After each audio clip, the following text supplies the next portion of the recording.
नमस्कार, आप देख रहे हैं फर्स्ट लुक बिहार। मैं रविंद्र कुमार। अभी जो गिरिराज सिंह भाजपा के सांसद और भाजपा कोटे से मंत्री है, कपड़ा मंत्री है केंद्र में, वे हिंदू स्वाभिमान यात्रा पर निकले हुए हैं, जिसको लेकर तरह तरह की बातें आ रही हैं। हमारे बीच इसी मुद्दे को लेकर कई मेहमान पहुंचे हुए हैं, जिसमें गिरिराज फैंस क्लब और भाजपा के वरिष्ठ नेता देवांशु किशोर जी हैं, जो अभी अपने आप को जैसे देवांशु हिंदू करके जैसे लिखते हैं।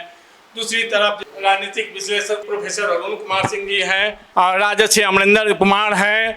इसके बाद सामाजिक कार्यकर्ता और जन स्वराज से वीरेंद्र राय जी हैं और बड़े अधिवक्ता, हाई कोर्ट से बड़े अधिवक्ता प्रेम कुमार पासवान जी हैं। तो हम इसमें बात करते हैं कि क्या गिरिराज सिंह जो जिस यात्रा पर निकले हैं कितना सही है और कि उसमें क्या होना चाहिए, क्या हिंदुत्व को किस तरह वो जगाने जा रहे हैं। हिंदू को यह भी नारा दे रहे हैं कि जो बटेगा सो कटेगा। तो देवांशु जी, इसको किस रूप में आप देख रहे हैं? कैसे हिंदू कट रहा है, कहाँ हिंदू कट रहा है? आप देख, आज से क्यों हिंदू स्वाभिमान यात्रा विरोध इतना क्यों हो रहा है? आज से 2 साल पहले तेजस्वी यादव जी ने मुस्लिम सम्मेलन किया था गांधी मैदान में, उसका क्यों नहीं विरोध हुआ? राहुल गांधी संविधान बचाओ यात्रा का उसका क्यों नहीं विरोध हुआ? तेजस्वी यादव जी जो किए, आप कहिएगा जो फिर जो ओवैसी जी है कर रहे हैं, लेकिन एक केंद्रीय मंत्री है और भाजपा अपने आप को कह रहा है जो हम इससे अलग हैं, कि गिरिराज जी का अलग है, जबकि गिरिराज जी कोई सरकारी कार्यक्रम पर नहीं निकले और मंत्री हैं। कोई भी हिंदुत्व को जगाने के लिए कहीं भी निकल सकता, वो मंत्री हो चाहे संतरी हो, विधायक हो, कोई भी निकल सकता है कहीं भी। गिरिराज जी बिहार के हिंदू हृदय सम्राट हैं। उन हिंदू पर जो अत्याचार और उनको सहन नहीं हुआ, वह पदयात्रा में, रथ यात्रा में निकले हैं। कहाँ हिंदू पर अत्याचार हो रहा है? कहाँ नहीं हो रहा है? आज उत्तर प्रदेश में जाइएगा, गोपाल मिश्रा का जब हत्या हुआ तो कोई नेता, कोई पार्टी नहीं बोली। जैसे इनकाउंटर हुआ मोहम्मद जावेद का, हर दल के लोग उनके में, कांग्रेस हो, आरजेडी हो, सपा हो, सब बिलबिला के निकल गए। आप ज़्यादा दूर नहीं जाना है, आप सिर्फ मुजफ्फरपुर में अहमद हसन चौक, नीम चौक, मारीपुर, सब जात पात से, जाति बंध से नाता छोड़ो, सनातन से नाता जोड़ के रहते इसी मुजफ्फरपुर में ही। आपको देखना है अररिया में मुस्लिम जो है हिंदू अपने लाश को जला नहीं सकते, कहता तुम दफना दो। खुल हर जगह पूरे, जब भी क्यों नहीं दुर्गा पूजा हो, गणेश पूजा हो, मुस्लिम बस्ती में जब गुजरती है माता की तस्वीर, मूर्ति, तो क्यों पत्थरबाजी होता है? ईश्वर जवाब दे, क्यों पत्थरबाजी होता है? कौन करता है, नहीं करता? आप लोग हम पूरा मुस्लिम के हम मुस्लिम के विरोधी नहीं है। मुस्लिम दो टाइप, राष्ट्रभक्त मुस्लिम और लेकिन राष्ट्रभक्त मुस्लिम की संख्या काफ़ी कम है, मात्र 5 या 5% है। राष्ट्रभक्त मुस्लिम की संख्या कम है। तेजस्वी यादव जब मुस्लिम सम्मेलन किए तो क्यों नहीं विरोध हुआ? गिरिराज जी कर रहे हैं तो पेट में सब लोग को दर्द हो रहा है, ऐसा क्यों? चलिए, अब हम बात करते हैं प्रोफेसर अरुण कुमार सिंह, जो राजनीतिक विश्लेषक हैं और हमेशा सामाजिक कार्यों में लगे रहते हैं। देखिए, ऐसा है कि मैंने इस पर अपने विचार बहुत स्पष्ट ढंग से रखे हैं, और वो ये है कि हिंदू स्वाभिमान यात्रा की जगह पर गिरिराज सिंह जी को जो समस्या, बहुत बड़ी समस्या बिहार के सीमांचल क्षेत्र में है, घुसपैठियों की समस्या, जिससे आसाम भी पीड़ित है। और असम गण परिषद का जो निर्माण हुआ था वो उसी के आधार पर हुआ था कि भाई यहाँ से जो गैरकानूनी लोग जो आ गए हुए हैं बांग्लादेश से, जो बोझ बने हुए हैं यहाँ पर, उनको वापस लौटाने की बात हो। लेकिन जो अभी आपने देखा है कि कल परसों में जो सुप्रीम कोर्ट का डिसीजन आया है, उसमें वो डिसीजन जो है वो 4-1 से के बहुमत से पास हुआ है। एक उसमें जज हैं पारदीवाला, जिन्होंने बहुत स्पष्ट रूप से जो नागरिकता संशोधन कानून 6A है उसको रिजेक्ट किया है, और उसके पीछे उन्होंने कारण दिया है कि चूँकि इसमें स्टेट को पर ओनस है, कि स्टेट को ये सिद्ध करना है कि कौन अवैध रूप से बांग्लादेश से आके भारतवर्ष में रख रहे हैं, जिसको कि बड़ा मुश्किल है कि स्टेट उसको प्रूव करे, स्टेट उसको ये करे। और फिर कोई टाइम बाउंड नहीं है कि इतने दिनों के अंदर में उनको डिपोर्ट कर दिया जाएगा, उनको फिर से जो है सो वापस कर दिया जाएगा। तो इस तरह से ये समस्या सीमांचल में भी बनी हुई है, और ये हिंदू मुस्लिम की समस्या नहीं है, ये भारत, गिरिराज सिंह तो चल रहे हैं हिंदू स्वाभिमान। देखिए, वो लोग राजनीति में हैं तो नेचुरली जो राजनीतिक व्यक्ति होगा वो उस राजनीतिक फ़ायदे के लिए काम वो करता है, और उस दृष्टि से वो कर रहे हैं। जो जैसे ओबीसी खुलेआम मुसलमानों को इकट्ठा होने की बात करते हैं, मुसलमानों को एक जगह जो उन्होंने पार्टी बनाई है उसको वोट देने के लिए कहते हैं, उसी तरह से गिरिराज सिंह जी भी हिंदुओं को ये बात कह रहे हैं। तो ये कोई सिंह कैबिनेट में मंत्री भी हैं, भाजपा का यह कार्यक्रम नहीं है, सरकारी कार्यक्रम नहीं है, भाजपा इसको अपने से अलग मान रही है, तो फिर उनका यात्रा कहाँ तक सही है? निश्चित रूप से अब देखिए ये जो है सो डेमोक्रेसी हम लोगों के यहाँ है, और उसमें अगर गिरिराज सिंह बोलते हैं तो ओबीसी भी बोलते हैं, ओबीसी को भी तो कोई नहीं रोकता है, ओबीसी के भी तो ओबीसी जिन बातों को कह रहे हैं उसको भी मानने वाले और उसको भी आगे बढ़ाने वाले लोग हैं। उसी तरह से कोई ज़रूरी नहीं है कि जो गिरिराज सिंह जी चल रहे हैं तो सारे हिंदू उसी सोच के उसी मानसिकता के हैं, लेकिन ये डेमोक्रेसी है और डेमोक्रेसी में उनको जाने का उन्होंने सोचा है वो सोचे हैं, लेकिन उनको जो मुद्दा उठाना चाहिए वो मुद्दा वो नहीं उठा रहे हैं। अभी तक हमने नहीं देखा है कि उस मुद्दे को बिना हिंदू मुस्लिम किए हुए उस मुद्दे को उठाया जाना चाहिए कि निश्चित रूप से कोई भी देश कोई भी राज्य किसी घुसपैठियों को परमानेंटली सेटल नहीं करने दे सकता है। अमरिंदर जी राजस्थान। जी नमस्कार। अनुमन गिरिराज सिंह जी को कानूनन बर्खास्त कर देना चाहिए, क्योंकि वो मंत्री का शपथ लेते समय वो सच्ची निष्ठा और श्रद्धा, अखंडता, अक्षुण्णता की बात करती है, फिर वो संविधान को ताक पर रख करके वो एक यात्रा निकाल रहे हैं, तो एक तरह से सरकार को चुनौती दे रहे हैं। यानी भारतीय जनता पार्टी और जनता दल यूनाइटेड के सरकार को चुनौती दे रही है। तो मैं सरकार से आग्रह करना चाहता हूँ कि ऐसे नफरती ताकतों को, जो आपके आदेशों को, आपके जो कार्यों को नहीं मानती है, तो वैसे मंत्रालय को आप बर्खास्त कर दीजिए। गिरिराज सिंह जी अगर कपड़ा मंत्री, इससे पहले पशुपालन मंत्री थे, गिरिराज सिंह जी को अगर अपने मंत्रालय में जो कार्य करते और किए हैं उनकी यात्रा निकालते तो फिर भारत के सभी लोगों का समर्थन मिलता, लेकिन इन्होंने कोई काम नहीं किया है। तो इसी कार्य को छुपाने के लिए, अपनी नाकामी को छुपाने के लिए ये एक नफरत के बीज वो करके ये यात्रा निकाल रहे हैं और देश की जनता को ध्यान भटकाना चाहती है। भाजपा का सुनियोजित साजिश है कि हिंदू और मुसलमान के बीच लड़ाई हो।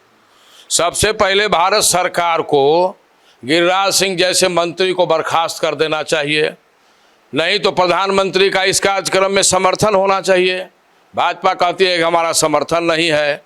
तो एक बार अडवाणी इसी तरह से बौखला के निकाला था हिंदू मुसलमान का रथ, तो लालू यादव उसको जेल भेजा था, तो नीतीश कुमार इसको पकड़ के जेल में भेजे, क्योंकि गठबंधन की सरकार है और हिंदू जागरण जो बटेगा वो कटेगा ये नारा लगाते हैं।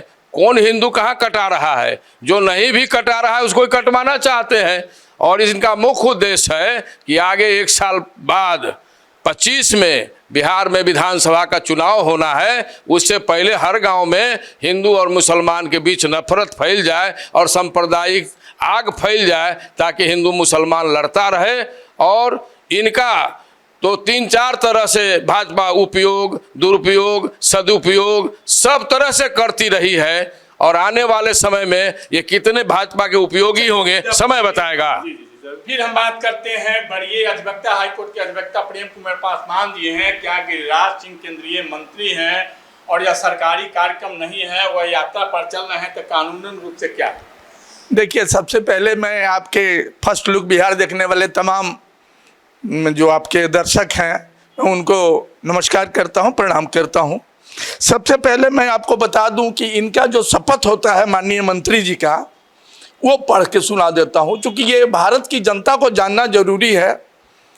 मैं जो भी हूँ ईश्वर की शपथ लेता हूं, सत्य निष्ठा से प्रतिज्ञान करता हूं कि मैं विधि द्वारा स्थापित भारत के संविधान के प्रति सच्ची श्रद्धा और निष्ठा रखूंगा।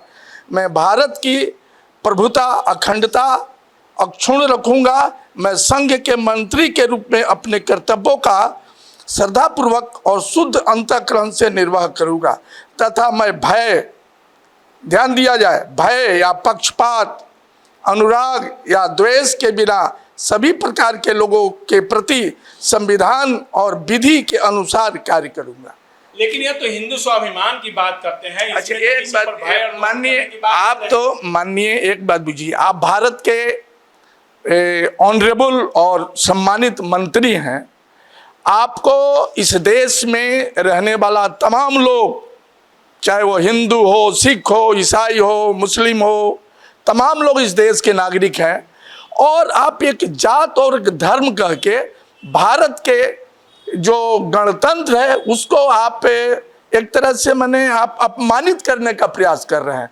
और इस देश में जब इस देश को आज़ादी मिली तब इस देश के सब लोग मिलकर लड़ाई लड़े।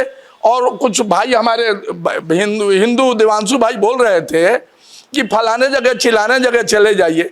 आप याद करिए ना, पाकिस्तान के विरुद्ध में अब्दुल हामिद, आप कानूनी बात कीजिए, कानून नहीं, वो उचित नहीं है। चूंकि भारत का जो प्रस्तावना है, भारत के संविधान का प्रस्तावना है, ये भी परमिट नहीं करता है माननीय गिरिराज जी को ये इस तरह की यात्रा करने का। और इस तरह के यात्रा पर मैं मांग करूंगा, चूंकि प्रधानमंत्री तो नहीं कुछ करेंगे, मैं मांग करूंगा भारत के राष्ट्रपति महोदया से कि ऐसे लोगों पर संज्ञान लेना चाहिए।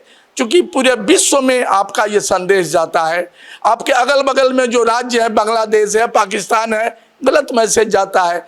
इस देश के प्रधानमंत्री हुए थे अटल बिहारी वाजपेयी, उन्होंने एक बात बोला था, तमाम हिंदू लोग जान लें, वो बोले थे कि मैं अपना दोस्त बदल सकता हूँ लेकिन पड़ोसी नहीं बदल सकता हूँ। इसलिए हम अपने, आप भारत के प्रधानमंत्री हैं, ये इस तरह के बात मत यात्रा परमिट नहीं करता भारत के संविधान। अब आइए देवांशु हिंदू जी, जो अभी अमरिंदर जी बताए हैं, वीरेंद्र बाबू बताए हैं, वकील साहब बताए हैं, वो आप उसमें क्या कर वकील साहब अगले साल पाकिस्तान जाने वाले, पड़ोसी पाकिस्तान इनका है। जब इसी लोकसभा में जब जय फिलिस्तीन का नारा लगाया तो उसमें वकील साहब क्या कर रहे थे? उसका कानून प्रक्रिया जारी होना चाहिए था। आने वाले समय में, आज नहीं 10 साल के बाद, 15 साल के बाद, इसी भारत में 400 जिले में इस्लामिक झंडा लहराया जाएगा। और जितने हमारे गार्जियन लोग बैठे हुए सभी लोग नहीं सभी आने वाला 20 साल के बाद जालीदार टोपी पहन के लोग अभी तो जात कर रहे हैं, उस 20 सालों के बाद जान बचाने के लिए जालीदार टोपी पहनकर घूमेंगे इसी मुजफ्फरपुर शहर में, जब बिहार के गलियों में। क्या हिंदू पर खतरा उत्पन्न हो? पूरा खतरा हिंदू पर है, हिंदू पर खतरा कुछ है नहीं, हिंदू पर खतरा है।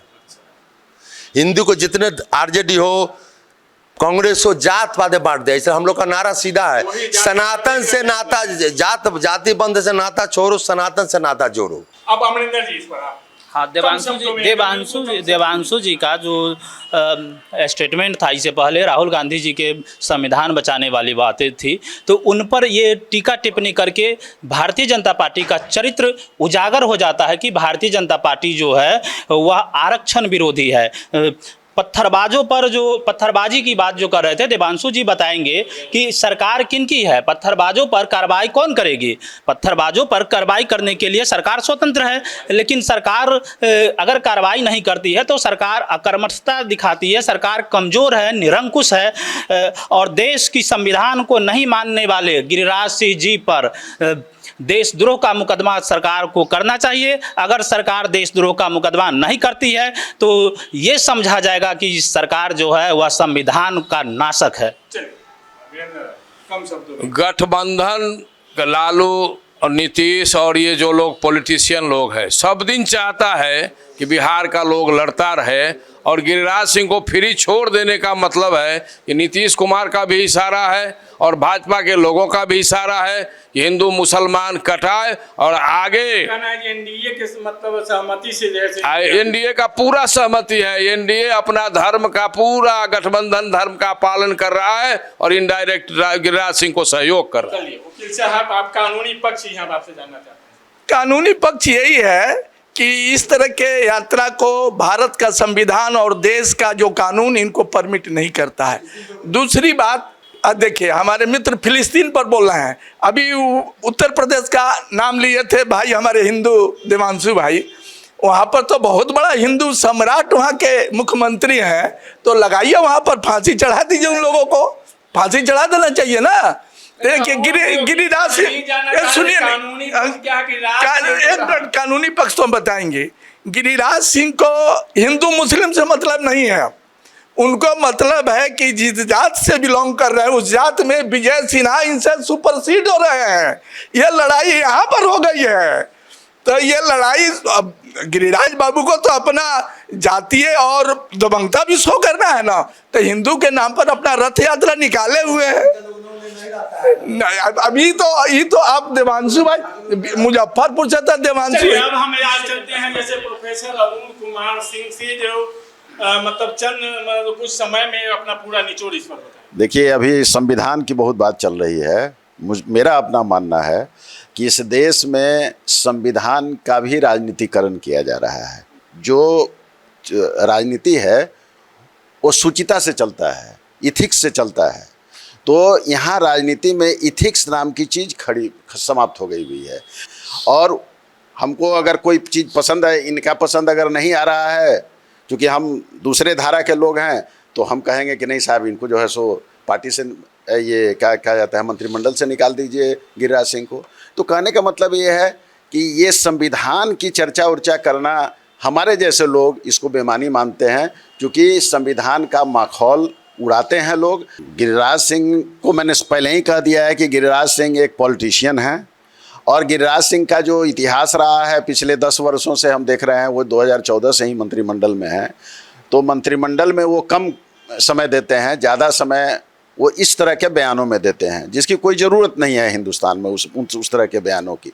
लेकिन ऐसा नहीं है कि वो अकेले बयान देने वाले हैं, वो बयान ओवैसी भी देते हैं, ओवैसी भी देते हैं। जिसको ओवैसी सूट करते हैं, ओवैसी के बयान पर कोई प्रतिक्रिया व्यक्त नहीं करते हैं, उनको ओवैसी पर भी बोलना चाहिए। लेकिन हम तो नहीं सुनते हैं कि कहीं ओवैसी पर कोई चर्चा होती हो। और उसी तरह से वो चूँकि उनको ये भय रहता है कि साहब वोट बैंक मेरा ख़राब हो जाएगा, और ओबीसी के खिलाफ हम बोलेंगे ज़्यादा तो वोट बैंक हमारा ख़राब होगा। तो इस तरह से एक जो हिंदुस्तान में इस तरह की बातें जो चल रही हैं, वो कहीं से भी इस देश के लिए सही नहीं है, ऐसा मेरा मानना है। तो आपने सुना कि किस तरह से देवांशु किशोर जो हिंदू हैं वो हिंदुत्व की बात करते हुए कह रहे हैं कि जो हिंदुत्व पर खतरा है, जिसके कारण गिरिराज सिंह स्वाभिमान यात्रा पर निकले हैं। दूसरी तरफ राजद के अमरेंद्र कुमार है, उनका तर्क है कि जो उन्हें बर्खास्त कर देना चाहिए, यही तर्क वीरेंद्र राज जी का है। दूसरी तरफ जो हाईकोर्ट के अधिवक्ता प्रेम कुमार पासवान जी है, उनका कहना है कि कानूनी रूप से गिरिराज सिंह को इस यात्रा पर नहीं निकलना चाहिए। तो आप बने रहिए हमारे साथ और देखते रहिए फर्स्ट लुक बिहार।